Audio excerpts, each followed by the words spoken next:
بھئی تم نے یہ کیا نوکروں والے کپڑے پہن رکھے ہیں؟ ایک مرتبہ اپنی والدہ کی ایک سہیلی کو میں نے کہتے سنا کہ لگتا ہے فلاں کے پاس اچانک بہت دولت آ گئی ہے کیونکہ اس نے مغربی لباس پہننا شروع کر دیا ہے۔ 10 برس گزرنے کے بعد 1988 میں جب کراکرم میں چند مغربی دوستوں کے ساتھ کوہ نوردی مشغول تھا تو مجھے خیال آیا کہ میں بھی اپنے لباس سے غیر ملکی نظر آتا ہوں۔ مقامی لوگ پاکستانی لباس پہنے تھے، اچانک یہ خیال بجلی کی طرح ذہن میں لپکا۔ ایک میں ہوں، قومی ہیرو مانا جاتا ہوں، مجھے رول ماڈل سمجھا جاتا ہے، جہاں چلا جاؤں ہزاروں جمع ہو جائیں، پھر بھی لباس میرا غیر ملکیوں جیسا ہے۔ کئی برس بعد جب میں پہلی مرتبہ وزیرستان گیا تو اس وقت بھی مجھے شرمندگی اٹھانا پڑی۔ قبائلی یہ جانتے تھے کہ پشتو مجھے نہیں آتی، پشتو ہی میں میری بات کرنے پہ مصر رہے۔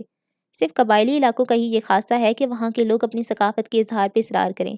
وہ اس فخر سے سرشار رہنے کے والے لوگ ہیں کہ وہ ناقابل شکست ہیں، کوئی انہیں فتح نہ کر سکا۔ انہیں کسی کی ثقافت سے کچھ بھی مستعار لینے کی ضرورت نہیں ہے۔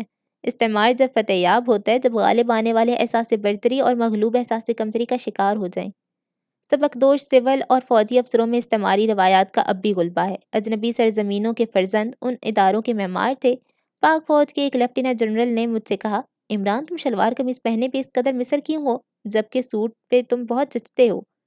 ان میں سے بہت سے لوگ شلوار قمیض ہی پسند کریں گے، خاص طور پہ موسم گرما کی حدت میں، مگر وہ اعتماد سے محروم لوگ۔ 1990 کے عشرے میں شوکت خانم ہسپتال میں میرا ایک دفتر تھا جہاں میں مارکیٹنگ ٹیم کی کارکردگی کا جائزہ لیا کرتا۔ میں نے دیکھا کہ عطیات دینے والے اکثر تاجر ہوتے اور شلوار قمیض میں ملبوس۔ میں نے فیصلہ کیا کہ ہماری مارکیٹنگ ٹیم والے بھی ان کی پیروی کریں۔ ٹیم کے ایک ممبر نے کچھ عرصے بعد تقاضا کیا کہ اسے پرانے انداز کی طرف لوٹ جانے کی اجازت دی جائے۔ اس کا کہنا یہ تھا کہ اب تاجر اور دوسرے لوگ اس کا ویسا احترام نہیں کرتے، یہ بھی کہ جب وہ بڑے دفتروں میں جاتا ہے تو اس قدر اعتماد محسوس نہیں کرتا۔ مشرف کے دور میں یہ رجحان اور بھی بڑھ گیا اور اس نے مغرب نوازی کو بہت فروغ دیا۔ اب سندھ اور پنجاب کے سیاستدان بھی اس کی تقلید کرنے پہ مجبور نظر آئے۔ بہت سے امیدوار پوسٹروں پہ چھپنے والی اپنی تصویر کوٹ اور نک ٹائی کے ساتھ بنواتے۔ ان کا خیال ہے کہ اس طرح ووٹرا انہیں کچھ زیادہ اہمیت دیں گے۔ تاریخ کے کسی بھی طالب علم کے لیے غالب تہذیب کی پیروی کے مناظر اجنبی اور تعجب خیز نہیں۔ اٹلی کے علاقے سسلی نے 11ویں صدی میں عرب فاتحین سے آزادی چھین لی تھی، مگر آئندہ 50 برس تک اس جزیرے میں عدالتوں کی زبان عربی رہی۔ پاکستان میں انگریزی بولنے والا اشرافیہ ہمیں ہماری مذہب اور تہذیب سے دور لے گئی۔ ہر چند کسی نے عیسائیت قبول کرنے پہ آمادگی ظاہر نہ کی، مگر مغرب سے مسحور ہونے کا نتیجہ یہ ضرور نکلا کہ اسلام کو ایک قدامت پسندانہ مذہب خیال کیا جانے لگا، اپنے تمدن ہی کی طرح۔ آخر وہ جو اکثریت میں تھے وہ مذہبی تھے تو مفلس بھی۔ کالج اور یونیورسٹی میں اگر کوئی طالب علم نماز پڑھتا نظر آتا یا داڑھی رکھ لیتا تو اسے مولوی کہا جاتا۔ مغربی تعلیم میں سائنس پڑھانے پہ زیادہ زور دیا جاتا۔ کہا جاتا کہ ہر وہ چیز اور عقیدہ جو دکھا کر ثابت نہیں کیا جا سکتا در حقیقت وجود ہی نہیں رکھتا۔ یہ نظریہ مذہب سے تصادم ہے جو غیب پہ ایمان لانے کا مطالبہ کرتا ہے۔ مزید برآں 1960 کے عشرے میں نئی نسل نے پرانی کے خلاف بغاوت کر دی اور اس کے نتیجے میں وہ مذہب سے بھی دور ہوتی چلی گئی۔ ہم بھی اسی نسل کا حصہ تھے۔ سکول کی تعلیم مکمل کر لینے کے بعد بھی جمعہ اور عید کی نمازیں پڑھنے میں اپنے والد کے ساتھ جایا کرتا۔ میرا اور میرے دوستوں کا حال مگر یہ تھا کہ اللہ کے وجود ہمارے لیے مسجد کی چار دیواری تک محدود تھا۔ ہم انگریزی فلمیں دیکھنے والے اس بات پہ ایمان لا چکے تھے کہ مغرب بہرحال بالا تر ہے اور اصل اہمیت ٹیکنالوجی کو حاصل ہے۔ اگر اپنے مذہب اور تمدن کا ہمیں بہتر علم ہوتا تو شاید ہم اس طرح للچا کر مغرب کی طرف نہ دیکھا کرتے، اس طرح جھک کر اس کی طرف مائل نہ ہو گئے ہوتے۔ مسئلہ یہ بھی تھا کہ ہمارے علماء مغربی یلغار کا مقابلہ نہ کر سکے۔ مغربی تہذیب سے وہ ناآشنا تھے اور ہماری زبان میں ہم سے بات نہ کر سکتے تھے، ہمیں سمجھا نہ سکتے تھے۔ ثقافتی خلیج نے ہمارے درمیان دکھائی نہ دینے والی دیوار کی مانند مضبوط تھی۔ ہمیں اس انداز فکر کی طرف راغب کیا کہ اسلام عہد قدیم کا کرینہ ہے۔ مجھے وہ طالب علم اب بھی یاد ہیں جو ان مولویوں صاحبان کا مذاق اڑایا کرتے جن کی انگریزی ناقص تھی۔ اب بھی بنیاد پرستی اختیار کرنے والے نوجوانوں سے نالاں اشرافیہ ادراک نہیں کر رہی کہ دو مختلف تعلیمی نصابوں اور نظاموں نے ہمارے لیے کتنی مشکلات کو جنم دیا ہے۔ وہ بجا طور پر مدارس میں اصلاح کی بات تو کرتے ہیں لیکن عام آدمی کے نقطۂ نظر سے صورتحال کا جائزہ لینے کی کوشش نہیں کرتے۔ اس پہلو پہ وہ غور نہیں کرتے کہ یہ مدارس بے شمار غریب خاندانوں کے لیے جو تعلیم کا واحد ذریعہ ہیں۔ عوام کا احساس یہ ہے کہ وہ ایک اجنبی ثقافت کی نمائندگی کرنے اور استعمار کے وارثوں کو قبول نہیں کرتے۔ وہ انہیں مغرب کا ایجنٹ سمجھتے ہیں اور ان کی قومی روایات کو تباہ کرنے کے در پہ ہیں۔ عالمی اشرافیہ کی تخلیق کا تصور مختلف ممالک میں مسلسل اور دائمی مداخلت کے مترادف ہے۔ زمینی استعماری قبضے کی جگہ اب ثقافتی استعمار نے لے لی ہے۔ مصنف ٹائٹس برک ہارٹ اپنی کتاب فیض شہر اسلام میں اس مسئلے کے نشاندہی باانداز گر کرتا ہے۔ مراکش کے اس تاریخی دیار میں 30 کے عشرے میں وہ مقیم رہا۔ ربع صدی کے بعد جب وہاں سے گزرا ہوا تو اس نے لکھا، اس وقت مجھے پہلی مرتبہ احساس ہوا کہ جن مردوں کی جوانی تبدیل کی دست برد سے محفوظ روایتی ماحول میں گزر رہی تھی، آج وہ اپنے خاندان کے سربراہ تھے۔ ان میں سے بہت سے یہ خیال کرتے ہیں کہ جس تخلیقی وفور نے مسجد قرطبہ اور الحمرا کو جنم دیا تھا، وہ یورپی اقتدار کے ذریعے متعارف ہونے والی تمام اہم تبدیلیوں سے کہیں بڑھ کر زندہ اور اصلی محسوس ہوتا ہے۔ اس وقت سے لے کر اب تک بہرحال ایک ایسی نسل بھی اپنے پاؤں پہ کھڑی ہو چکی ہے جسے بچپن سے ہی یورپ کی بے پناہ خیرہ کن قوت نے اندھا کر دیا ہے، جسے حکمت عملی کے تحت یورپی سکولوں میں تعلیم دلوائی گئی، جس کے باوصف ان کے انداز میں ناقابل عبور احساس برتری نے پنجے گاڑ لیے۔ اب وراثت میں منتقل ہونے والی روایتی زندگی پر جو اپنی تمام تر ترنگ اور دامانی کے باوجود اپنے اندر دائمی اطمینان کا خزانہ سموئے ہوئے تھی، جدید یورپی طرز حیات جو واضح طور پہ غالب ہے، جس کا مطمع نظر فقط مادی اور برتری کا حصول ہے، ہر اس چیز کی تذلیل جس کے ساتھ تقدیس وابستہ ہو، پھر ان دونوں میں ہم آہنگی کیسے ممکن ہے؟ یہ شاندار لوگ جن کا میں ذکر کر رہا ہوں اور جو اب موت کی جانب رواں ہیں، انہیں باہر سے مغلوب کر لیا گیا، مگر اندر سے وہ آزاد رہے۔ دوسری طرف نوجوان نسل ہے جس نے مراکش کی آزادی جیت کر چند برس پہلے خارجی طور پہ ایک فتح تو حاصل کر لی، لیکن اب اندرونی طور پہ تباہی کے خطرے سے دوچار ہے۔ جھٹکا 1971 میں لگا۔ 1970 کے الیکشن میں مشرقی پاکستان کی عوامی لیگ نے اکثریت حاصل کر لی جو خود مختاری کا مطالبہ کر رہی تھی۔ اس کے باوجود مغربی پاکستان میں دوسروں سے زیادہ سیٹیں حاصل کرنے والے ذوالفقار علی بھٹو نے اس جماعت کی حکومت کی راستے میں رکاوٹیں کھڑی کر دیں، فوجی حکمران یحییٰ خان کی مدد سے۔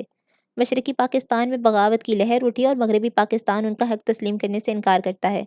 یحییٰ خان کے اختلاف کرنے والوں کو سرکوبی کے لیے مشرقی پاکستان میں فوج اتار دی، وہی فوج جس نے نگرانی میں بالغ رائے دہی پر مبنی منصفانہ الیکشن ہوا تھا۔ مشرقی پاکستان میں فوجی کارروائی شروع ہوئی تو بھٹو کراچی کے ہوائی اڈے پہ اترے اور کہا، خدا کا شکر ہے پاکستان بچ گیا۔ نتائج تباہ کن تھے، ہزاروں افراد قتل کر دیے گئے اور لاکھوں نے بھارت کی طرف ہجرت کی۔ میں پاکستان انڈر-19 کرکٹ ٹیم کے ساتھ ڈھاکہ سے آنے والی آخری پرواز میں واپس آیا۔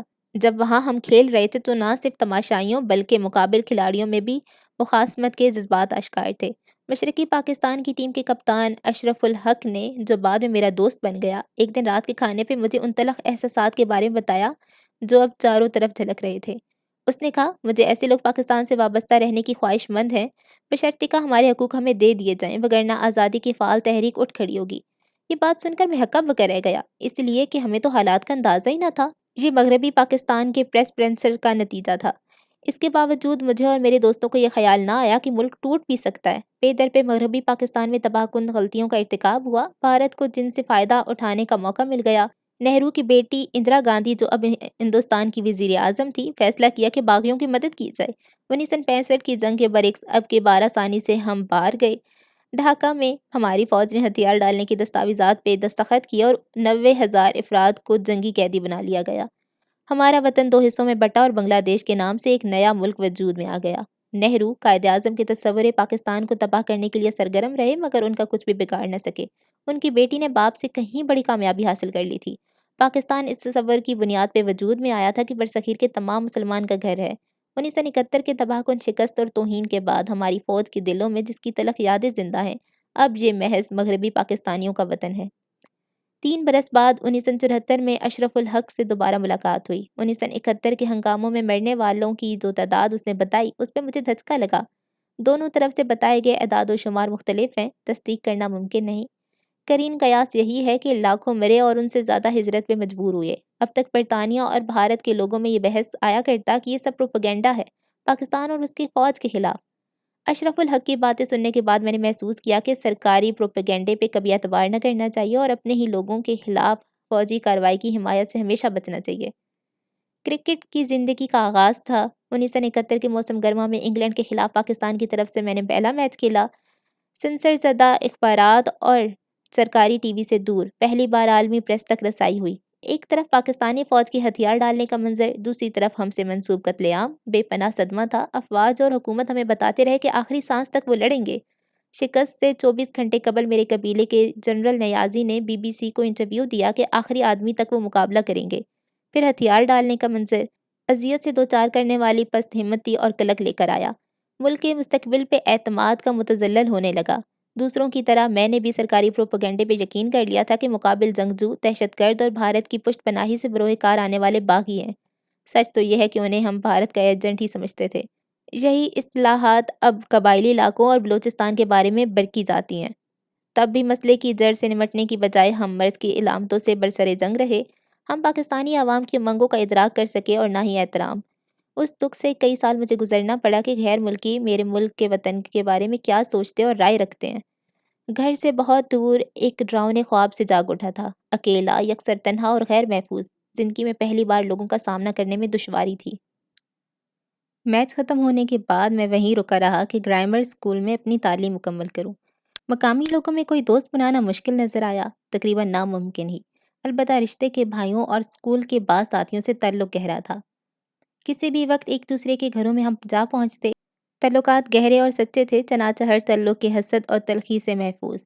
مشکل مگر یہ تھی کہ زیادہ وقت اجنبیوں میں گزرتا۔ ان کے انداز مختلف، جینے کا ڈھنگ اور میں ایک مربوط خاندان میں پلا تھا جس میں سب ایک دوسرے سے بہت قریب تھے۔ انگلینڈ میں ایسی کوئی پاسداری دوستی تب قائم نہ ہو سکی جیسے کہ پاکستان میں تھی۔ ماہوں سال گزرنے کے بعد اگرچہ معاملہ کافی بدل گیا۔ 1972 میں اے لیول کی تکمیل کے بعد میں آکسفورڈ یونیورسٹی میں جا داخل ہوا۔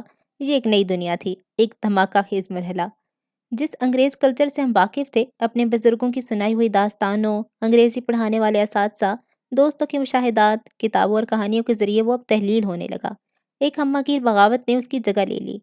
جن صدقی، منشیات اور راک اینڈ رول ملکہ وکٹوریہ کے عہد سے برطانوی معاشرے میں جس اخلاقیات کا چرچا اور لگن تھی، ہماری پہلی نسل میں جس کا ذکر رہا کرتا، نہایت تیزی کے ساتھ وہ مٹتی جا رہی تھیں اور اب انہیں منافقت قرار دیا جاتا۔ معاشرے پہ بری طرح اثر انداز ہونے والی فلمیں اور مقبول عام گلوکار جنسی آزاد روی، منشیات اور اخلاق بندھن توڑ دینے کی تعلیم دے رہے تھے۔ قسم کھانا فیشن بن گیا اور پارسائی اور شرم و حیا کو دقیانوسی خیال کیا جانے لگا۔ سب سے بڑا حملہ وجود باری تعالیٰ اور مذہب پہ تھا۔ پاکستان کا انگریزی خواں طبقہ مذہب کو قدامت پسندی قرار دیتا۔ برسر عام مگر اس طرح کے حملے کی جرأت اس میں کبھی نہ ہو سکی۔ ان میں سے اکثر مذہبی رسوم بجا لاتے اور خود کو مذہبی ہی سمجھتے۔ برطانیہ میں مذہب مگر مذاق اور تمسخر کا نشانہ ہو گیا۔ اس دور میں بننے والی کئی فلموں مثلاً مونٹی پائتھن فلائنگ سرکس اور دی لائف آف برائن میں پادریوں اور رہباؤں کو جنسی مریض دکھایا گیا۔ مک جیگر اور ڈیوڈ بوئی ایسے کردار مثالی ہو گئے۔ مارکسزم کے ماننے والوں کی طرح مذہب کو مسترد کیا جانے لگا۔ ڈارون کے نظریہ ارتکاز سے لے کر نیچے کے نعرے تک کہ نعوذ باللہ خدا کا وجود ختم ہو چکا۔ کیسا کیسا مسخرہ پن۔ نئی نسل اس انداز میں سوچنے لگی کہ مذہب قدیم آدمی کا ورثہ ہے، ابتدائی آدمیت کا۔ انسان اب اس سے آگے بڑھ آیا ہے۔ فرائڈ کی تعلیم یہ تھی کہ خدا آدمی کی نفسیاتی ضرورت ہے، لہٰذا اس نے خود اس کا وجود تخلیق کیا ہے، جبکہ جنگ کہتا تھا مذہب خبت کا نعم البدل ہے۔ یونیورسٹی میں روحانیت کا اگر وجود تھا تو ہپی لوگوں کی صورت میں، لیکن ان کے ساتھ مشکل یہ تھی کہ نشے میں دھت رہتے اور ان کی زندگی آزادانہ جنسی اختلاط سے عبارت تھی۔ اللہ تعالیٰ پر میرا جو تھوڑا سا اعتقاد بچ رہا تھا، اس ماحول میں وہ کمزور تر ہونے لگا۔ جو کچھ میں بچا سکا وہ ایک مسلمان کی حیثیت سے میری بنیادی شناخت تھی، اگرچہ اس کا تعلق اسلام کی تعلیمات سے کچھ زیادہ نہ تھا۔ شراب کو میں نے کبھی ہاتھ نہ لگایا مگر مذہبی احساس کے سبب نہیں، بلکہ اس لیے کہ میرے خالہ زاد بھائی ماجد خان میرا ہیرو تھے۔